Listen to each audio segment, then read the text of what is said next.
totally nullified. You cannot be gravity lapsed during that moment as well, so kind of stops all their CC, and then you just take that engage.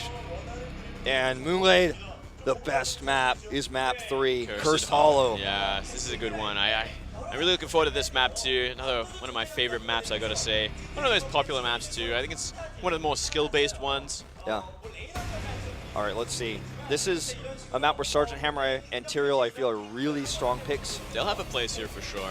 Same with Zagara, same with the Zebo. I mean, we should see more of the same. Has a lot of properties that the other maps have had so far.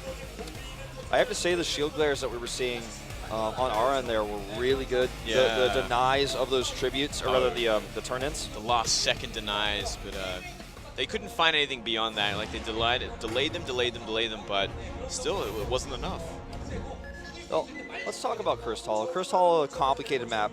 Probably, like you said, the most skill-based map, the biggest map. It's got the most mercenary camps, watchtowers. It's got the most, basically, different things about it. Yeah, it certainly is one of the biggest maps we do have. A lot of time spent in the laning, and then when the curse kind of the tributes become online, everyone will kind of flock to them, or they'll leave them alone depending on where they are in the game. Sometimes it's necessary to just leave them alone, maybe catch up in experience or gain a lead. Not always the best choice is go for them because you need 3 tributes to get the curse, so you can't let a couple go before it really becomes under pressure. Here are all your merc camps that you can get alternatively as well while tributes are up that you're going to let go. The bosses being at the top right and the bottom left, the most important.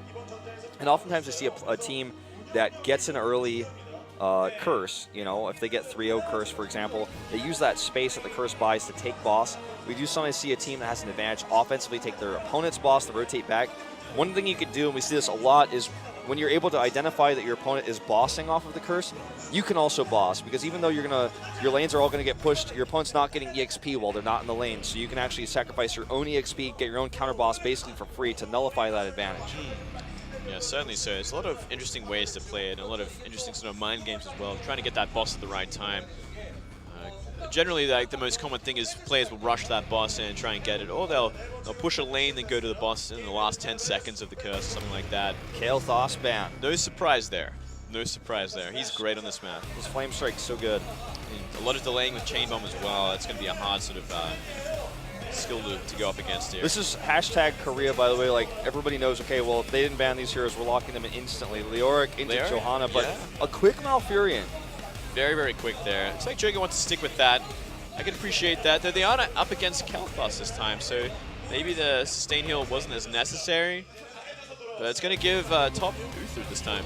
Yeah, top will have Uther, which is scary, and Zagara, plus Leoric. So this is a really scary lineup right now. Yeah, they're kind of going. They're just going straight back to what they were winning with. Like, okay, we accept that we took a chance with Kerrigan, didn't work out. Let's go back to what we were doing and just play a very solid Tier 1 game. Keep it at the basics. Now, Malfurion is obviously going to give a lot of sustained healing overall in a longer fight, which often does happen on this map. This is the map where you usually have the longest team fights that kind of go on forever at those tribute sites. The ban that we see here now for Danawa, I would like to see an Azebo ban. I said it last time, they didn't do it, it cost them big. I think this is an almost obvious choice at this point. Michi's zombie walls are crazy good. Yeah, they are legit. He's actually going Gargantua instead of Ravenous Spirit, which is interesting. It's interesting. They're still, both of them are very strong. I'd like Gargantuan Spirit on this.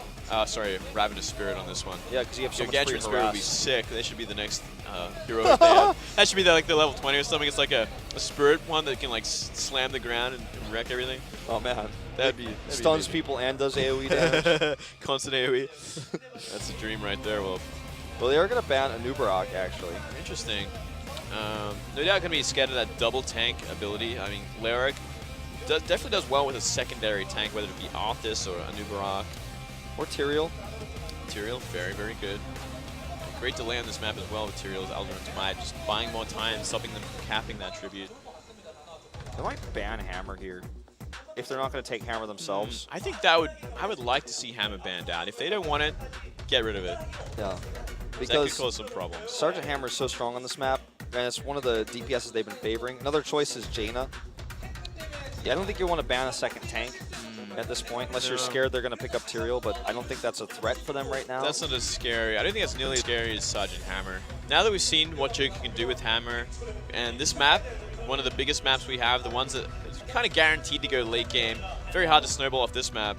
But still, they're going to go for Vala as the ban.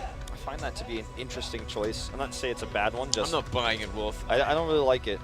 Maybe Top want to take a chance at getting Sergeant Hammer themselves. Maybe they have a plan for Sergeant Hammer if it comes out this time.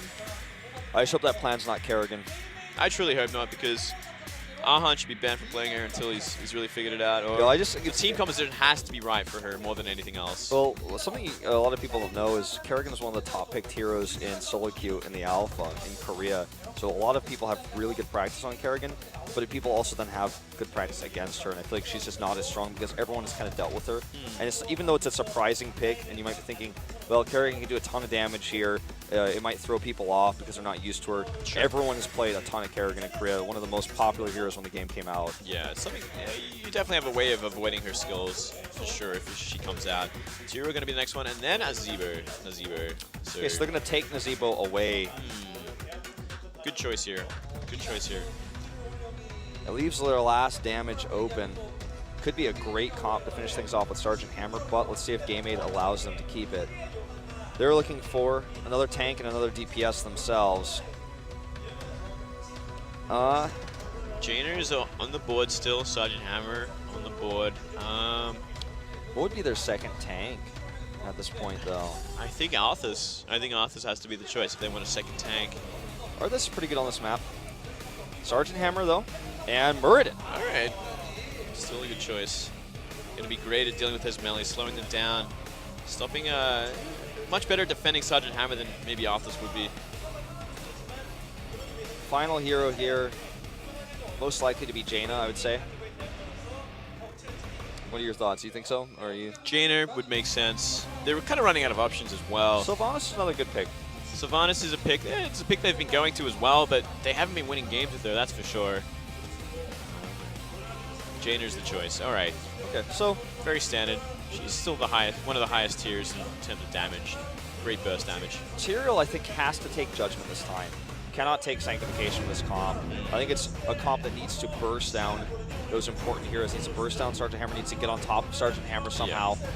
Yeah, they do. I mean, there's no real sort of all-in style. Like, there's no Kerrigan to Sanctification against as well. Sure.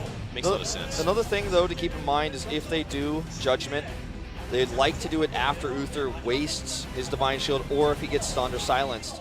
Because obviously he could just drop that shield on anybody who gets Judgment to save them, as well as cleanse them if he takes that talent, which every Uther has been. All right, guys, let's go into game number 4 here on Cursed Hollow.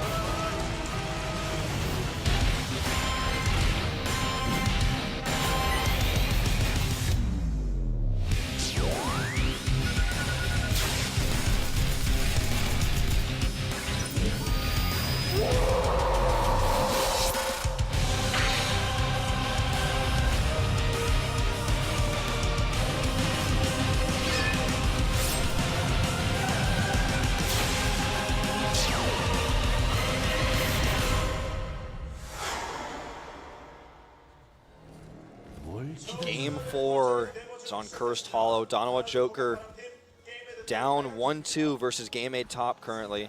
Still match point for top.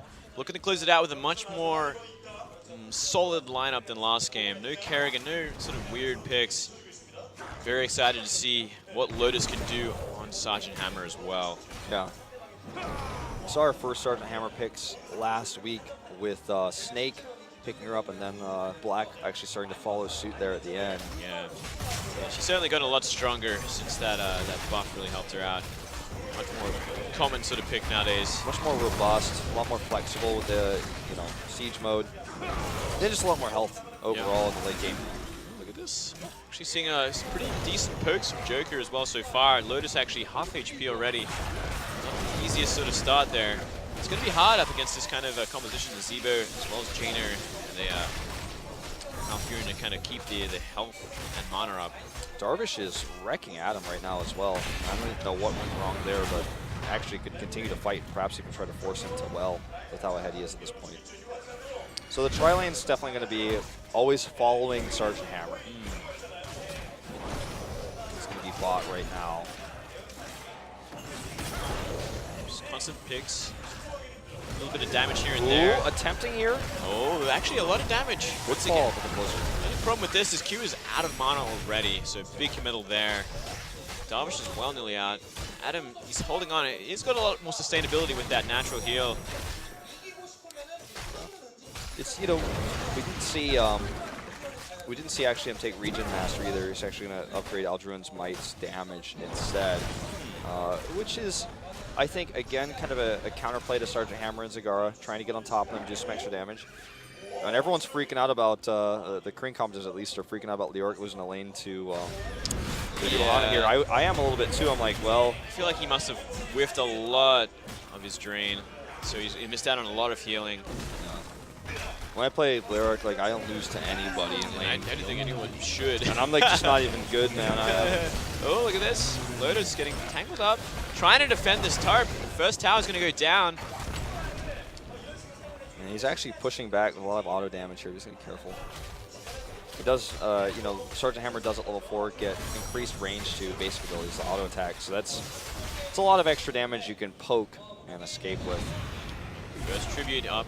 There's that draining hope. Looks like Top going to commit to it. We're actually seeing a rotation up from mid as well. Tyrael and Jaina. Adam totally whiffing the stun as well, so that Aldrin's just going to deny this.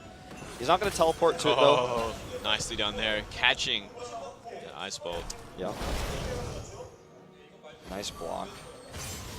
Well, it looks like Nazebo's just going to rotate back down to bot to try to deal with that Sergeant Hammer.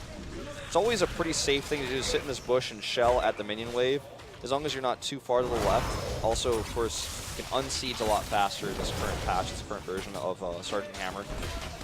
So definitely has a lot more flexibility to that, especially when he's got the golems pushing the lane as well. So just so much push potential on the bot lane. And I feel like after these Merc camps get taken, it's going to be time to come back and deal with that so it doesn't get out of control. Slight EXP lead for Donowa Joker at this point. Yes, very, very slight. They might actually have their level 7 talents before this tribute comes up.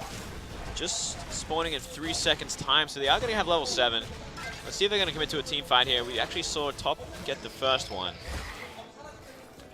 Yeah, Darvish is ready to deny and wait for Nazebo to come back up. Rocket trying to sneak it in here. We're going to commit to it there as we do see Ahan come from the top. Easy just dropping some roaches in there to keep them off as well. Looks like another tribute here for Top. I don't think that Joker can actually deny this. Another Aldruin's Might will do so, though. And he's stuck now, though. Yeah, he actually jumped on. I think that was a mistake. He might be able to escape here, but he needs his second Aldruin's, and he's getting stunned. Lotus got to be careful as well, getting a little too far forward. No one really helped there to help. Got to be careful. Okay. This is a very hard fight for both sides to actually claim, but look at that skeletal swing, hitting all 4. Yeah, slowing everybody, doing that extra damage, and here we go. Rocket is going to go down. It looks like barely surviving with that shield from Darvish. Another teleport away, but they cap it again. Yeah, they just had that better fight. And part of all of this, look at the creep spread around the tribute. You know, they spread the creep really thick over here, so they constantly had vision. Zagara had that extra bonus movement speed. And they did this because they knew the tribute was probably going to spawn at top based on its you know, spawning location before, and also because they were rotating to get the bruisers just before this. Yeah, really good positioning with the Zagara so far. Such an important hero to have on these kind of maps. Yeah. I take back what I said about predicting the tribute because that was only the second one, so they couldn't have actually done that. We can pretend that they knew. It'd be a beautiful thing. So, a pretty even game, but now there's a lot more flexibility for Top because they don't have to fight for this anymore. They can let it go, they can deny, they can soak lanes and get 10 faster while they slow this down using some roaches. I mean, if they can get it though, that's a huge advantage as well. But it doesn't look like they want to commit to it. They're just going to be happy with taking the lanes. They did build that momentum behind it. Ooh, gets pushed away, cannot stop Loveholic. So a free tribute here for Donowa, but it's more important to get that EXP at this point. It's just that flexibility you get when you have that 2 tribute lead. Yeah. Look at how much closer they are to level 10. Yeah, by the 3rd tribute, they're going to have that the heroic abilities for sure. And it's going to be up to Joker to kind of even that up in the next few seconds. top push will be defeated by RN with this extra skeletal swing damage to minions and mercenaries. So they actually claim both bottom towers, Joker, so they are going to have that level 10 before top of this raid. It's going to be neck and neck at the very least. Basically right at the same time. It's going to be an interesting fight for the Tribute this time around. I think both sides are going to go for it. I'm sure top doesn't want to let them get a second Tribute this early on. They don't want to have to pressure themselves for that third one, just in case. Well, if you look at the mini-map currently, you can see that on the right side of the map, there's a ton of areas revealed by vision. That's all Michi's creep spread. It's actually really quite great because they have so much more vision on the map. They know where these heroes are not. Yeah, absolutely. And look at this, Nazeebo hasn't chosen his ult, his heroic just yet. Perhaps hiding it like we saw in the previous game. Yeah, maybe Gargantuan, maybe not. Because it's not Michi, it's a totally new Nazeebo. Let's see what Brand spanking new. See what he does with it. The fight's going to be committed to this time around. Adam going to be the first one, trading blows with Darvish. Yep. Already an attempt here for Nan, but there's Roaches there, so he's not able to take it. Such a hard sort of composition to try and cap against. I mean, when you've got a Sergeant Hammer as well as a Cigar. But look at this. Rocket gets locked down here. He's taking a ton of damage. Damn that napalm strike. Yeah, but it is Johanna after all. That's a very ambitious try and kill there. A wasted water elemental again here, though. Ooh. And look at that skeletal swing slowing all of the team members. And now actually Michi channeling from behind. Should get it here. Yeah, he's going to get it for sure. That's going to be Curse. And there you go. Baron trying to get in there in between them all to go for the heroic, doing a ton of damage. And in goes Muradin as well on top of these heroes, and the Maw as well. It's going to really ruin that tranquility. It's going to be a lot less effective than he wanted to be. Going for the kill here, gets Jaina. Yeah, now he's chasing Nan as well. There's the stun. Arn could go for the fall if he does not. They're just going to keep pushing this lane. Keep in mind that top and mid are being pushed as well as the curse is live. And they're actually going to offensive boss. Straight for the boss here. Looks like Tyrio's going to be on it. Darvish going to try and delay this, but he's by himself right now. They've lost two members. They're not going to be anywhere near this fight if they try and commit to it. If they can get in here before it's finished, they might be able to deny it, but I just don't think there's enough time. They just spawned. They're going to have to jump on top of this if they want to stop the cap. All right, let's see if he goes for it. I don't think he can. He's just going to let it go. A good choice, but you know, it's lose-lose. You jump in there, you might stop it, but you're probably going to die if you let it go. Well, then you let it go. You've already lost the first curse. They only have one tribute as well, so getting it a second curse for them, it's totally possible that we see back-to-back curses for top. I wouldn't be surprised if we see the second boss get capped as well at this rate. Yeah, it's going to rotate back up and take it. They have so much map control, so much space to do so. They know where everyone is. They're defending the boss down bottom. Look at the vision. There's no way they're going to come and deny this without them knowing about it. With all that creep spread all over the map, they also have vision with the boss down here, the bot. I mean, I think this is just the perfect next logical step, is to just take both bosses. There's so much freedom on the map when you have a curse like this, and they're up a whole level already. The second boss is going to further that lead. We did actually see that top fort go down to minions alone. Yeah, so all forts are gone. All that's left is keeps. Huge advantage for top. Great engagement, great team fighting from them. All of this off the back of only 2 kills. Makes such a huge difference to be down in a team fight. If you're going to get 2 kills like that during a curse, like, things just get out of hand so quickly. We're definitely going to see that fight again in our highlights after this game, no matter what. But it was just really the Maw that was the killing blow there amongst everything else. Stops so much healing from that tranquility. It makes such a big difference for the follow-up.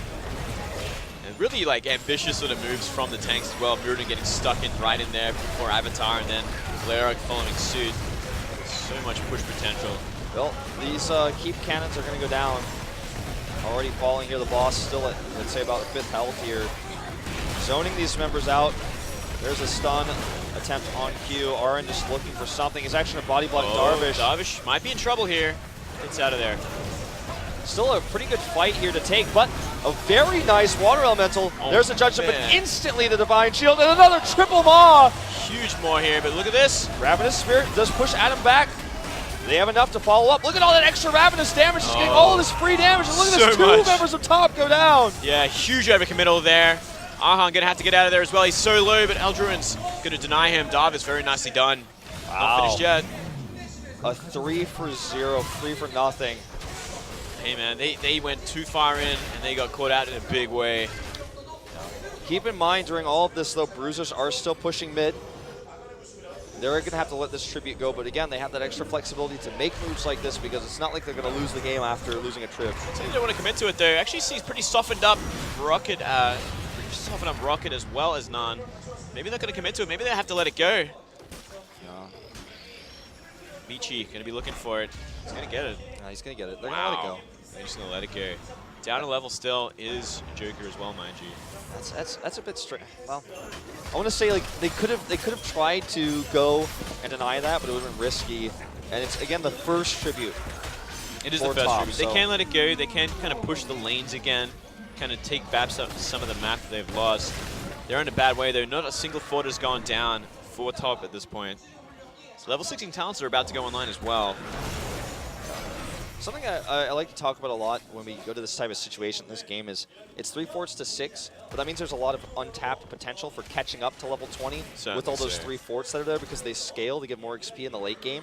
So, you know, it's one of those moments where there's absolutely a lot of comeback potential because it's kind of like unopened Hearthstone packs you've got waiting for you. It's like just unopened EXP, man. If you can unlock it, you get so much extra EXP. It's just waiting for you there if you can take it. Yeah, it really comes down to top having to kind of close this out sooner than later. They have that lead, but it's about maintaining it and trying to close the game out before that comeback potential becomes a reality. Right, like if Danawa Joker actually gets the next tribute, or rather gets the next curse, they might be able to get all 3 forts with the scaling of the minions in this late game, and then they'll just get 21st. So it's really now a moment for top to be careful and not make any big mistakes in their engages, not overextend like we saw in that last fight, because this is a really important time for them to maintain their lead. It looks like Joker's just going to give this one up again. So they're going to be up against a third tribute the next time they spawn. This is going to cause a lot of problems, going to cause a lot of pressure on them. I guess they weren't confident enough. They didn't really have 16 just yet, so they didn't want to commit to it, which does make sense. They can't really afford to lose a team fight at this point. Notice all the vision control here for top. Going to kill these walls, something that, you know, if you're playing solo queue, you're like, wow, it doesn't really matter to kill the walls. Actually, it does matter because you lose vision. Man. Yeah, it's vision. You got to get rid of that stuff. Killing those walls, keeping the creep tumor spread constantly. Again, look at every single important junction on the map is creep spread right now. Yeah. There's no choke point, there's no junction where heroes are going to be able to come in without Michi knowing about it. Yeah, Michi is actually fantastic. He's been playing this character very well. Yeah. Just keep continuing this map control here. Got to be a little bit careful in mid as we see all 5 gathered up for Joker. Looking for a team fight perhaps. Looking for that next tribute at the very least.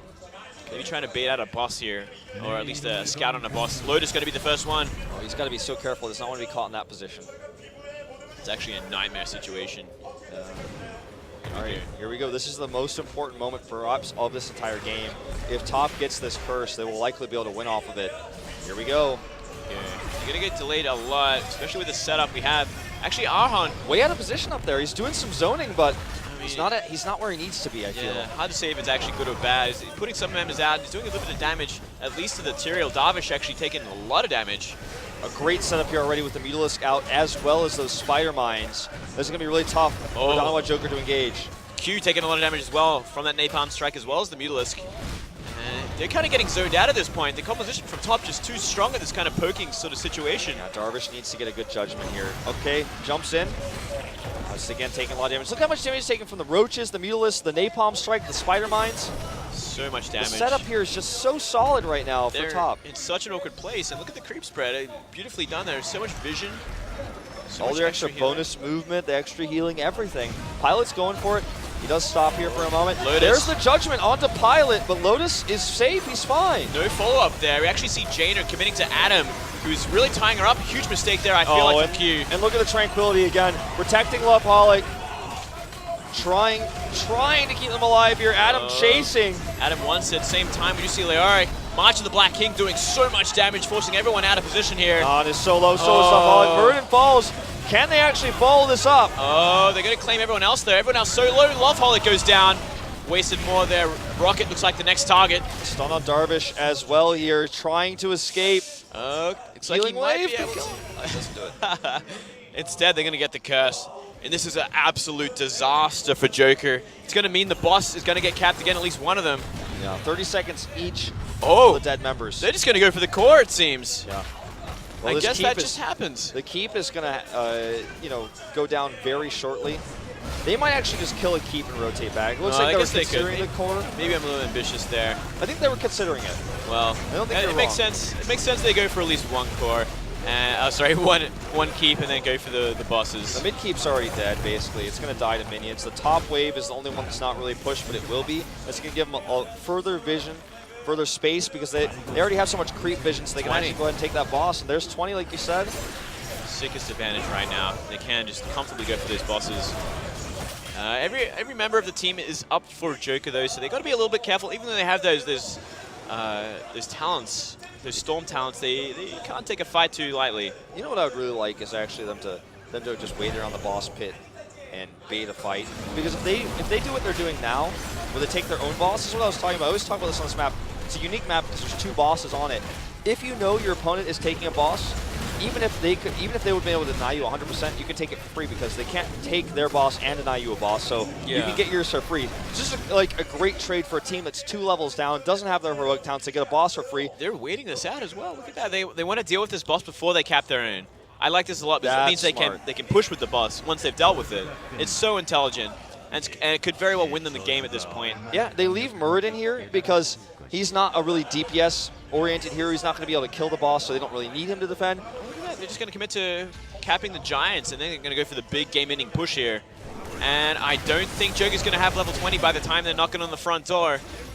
No. Remember, they only got 1 fort this entire game. It was bot fort. They just got it, in fact. It's been 6 forts to 3 for most of the game. Now only 1 keep left at top. And that means these siege minions are starting to push, as you can see. This top boss is going to push so hard. Here we go. Here we go with the engagement. They're actually playing this very confidently. They are up a level, a very important level at that with level 20. Yeah, the Kona Cold only hitting Arhan to do some extra damage. He does get caught here for just a second. The zombie wall fall is avoided. But this boss is doing enough tanking for... He's the 3rd tank in this composition. Rocket is indeed. There's the Judgment as well. Divine Shield up already. Yeah, instantly Divine Shielded on that tank. But the Maw here, decent, does block some of these heroes out, but just look at this. Malfurion is going to go down the second that Ice Block fades. Actually, that's Janix. Both Pilot go down. Pilot and Lyric go down, so not the best fight we do see, but it might just be enough for Top to close things out. Yeah, he has his resurrection, so he's going to come back up in just a moment here. Oh, he's getting low again, though. They are really committing to him. Michi, on the other hand, is going to get targeted down by, looks like Loveholic as well as Rollikin. And the boss is just too much, Moonbay. They're going to take it. Way too much there, and that's a 3-1 score. Yeah. Absolutely insane. Completely turned around, this team has been. Yeah, looking really strong. And I think this also really, I mean, speaks volumes to how good Snake and MVP Black are. You see a team just annihilate top. Snake looked like they were just way, way, way, way better, miles and above. And you look at how Donowa does versus Black, and you think, well, I think they're still favored. Actually, it turns out these teams are pretty even. And this is where Donowa Joker's tournament life ends for the Super League. Kind of surprised, I got to say, Wolf. This team looked very strong up against MVP Black, but today, Game 8 Top has their number. I really like this team overall as well. I feel like their shot calling, their decision making is really good. The compositions they build, I do like them. And, you know, I just feel like it's one of these new teams with a new sponsor in Korea. I want to see them do well. I mean, to be totally honest, I even really like their logo. I look at this team and I go, wow, this team's got a lot of potential to be famous in Korea, do well in the future. Yeah. But it's Game 8 who stops them first. Yeah, well, they really turned it around as we have a look at these replays. They played a fantastic last game. They really became a lot more robust after that. This is the sick Maw fight where they get 3 in the Maw, and then they're just fighting 5v3 or 5v2 even. Oh man, look at that damage. Absolutely insane there. The Divine Shields we're seeing after the Judgments every time. Boom, we saw it right before this fight. We're seeing it again. 3-person Maw once again. These Maws changed the game in such a big way. They gave him such an early lead. This actually is a big turning point for Donowa to get back in the game, so to speak. This is another one of those fights near the boss. This last tribute fight that looked like it might go Joker's way, but eventually did not. Look at, again, another perfect Divine Shield. Things just really getting turned around. It's a scrappy fight indeed, but just a little bit out of position in a lot of these areas. I felt like Jaina actually had a really bad engagement in that fight. He was actually focusing down on Muradin that whole time. Like, there was no damage done to the damage dealers off top, and I think that was one of the big important things they had to do. Because Sergeant Hammer has such extra range with that advanced artillery talent, you know, she's basically one of the only carry heroes, if you will, in this game where you can just do auto attack damage from such a safe distance and just finish everybody off and wipe them.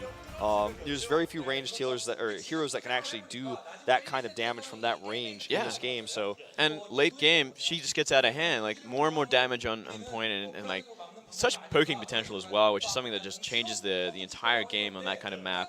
Yeah. Where you are like kind of posturing around an objective, and the more damage, the more time, the more damage you're going to take from a hero like that.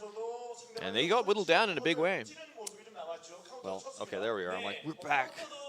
Oh, we were Korean for a second. We also had a third person. That's right. It's been a really fun day of matches today. Really excited to see Game 8 actually going into the bracket stage. Yeah, we're starting to see these teams actually get past the 3 games sort of wins as we see it go to Game 4. That third set being won by Joker. A very exciting series. One more like one-sided from top than we were expecting. I was expecting a Joker 3-0. And now, Game 8 versus Snake is going to be our group final. That's going to be next Saturday, I believe. So be sure to turn to that one. Snake, a great team. That's the rematch there, right there. Let's see if Snake can do it again, or is Game 8 going to have they level up enough to completely change things, change their dynamic as a team? That's a question. And you know, we saw Black barely able to beat Snake in such a crazy close series, an amazing series. Go back and watch that VOD if you haven't seen it yet. It's probably the best like Heroes of Storm potentially in the world, like in that best of 5. I gotta say, it really was next level. It was such an exciting series. Yeah, definitely go back and watch that one. But you know, it's not over yet for Game 8. They still have to win that rematch, and Snake probably hungry for a win after that, barely losing to Black, who I believe could be the best team in the world. They're crushing it at MSI right now. We'll see if they actually win tonight. Oh, I'm excited. I'm going to be standing up for that one, Wolf. Oh, me too. All right, so here are our next matches. On Tuesday, Testosis will be back with Rave versus Sky. And then our Group A final between Snake and Game 8 Top, as I said before, will be on Saturday the 5th here in the Yongsan Esports Stadium. So come down if you're in Korea. Absolutely. It's an amazing venue and should be some amazing matches. I'm very excited to see how these teams are going to match up for a second time, especially after that turnaround from Game 8 Top. So this should be a good one.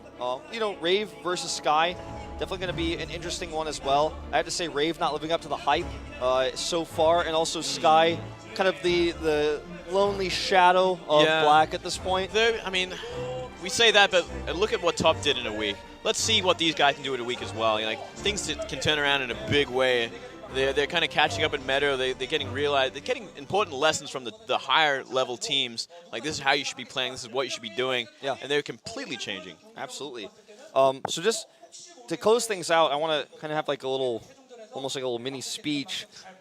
I know a lot of you guys are watching this, maybe a lot of you tuning in for the first time. Spread the word about this tournament because I feel like the awareness of this tournament is really not out there yet. Yeah, I mean, it certainly isn't on the most popular time for a lot of Americans and Europeans, but I feel like this is such an important region for all games. Watch the VODs. You know, if you miss the games, tell your friends, link them to your friends. They're here on this Twitch channel. They're on YouTube as well, I believe, on the OGN Global. So check all that out. Be sure to spread the word about this tournament because, you know, we're about to find out, is Korea the strongest region? If Black wins again, the second international tournament, if they win at MSI, I think the answer is yes. And certainly a huge contender at the very least. And it's so early. But thank you guys so much for watching. We'll see you next time.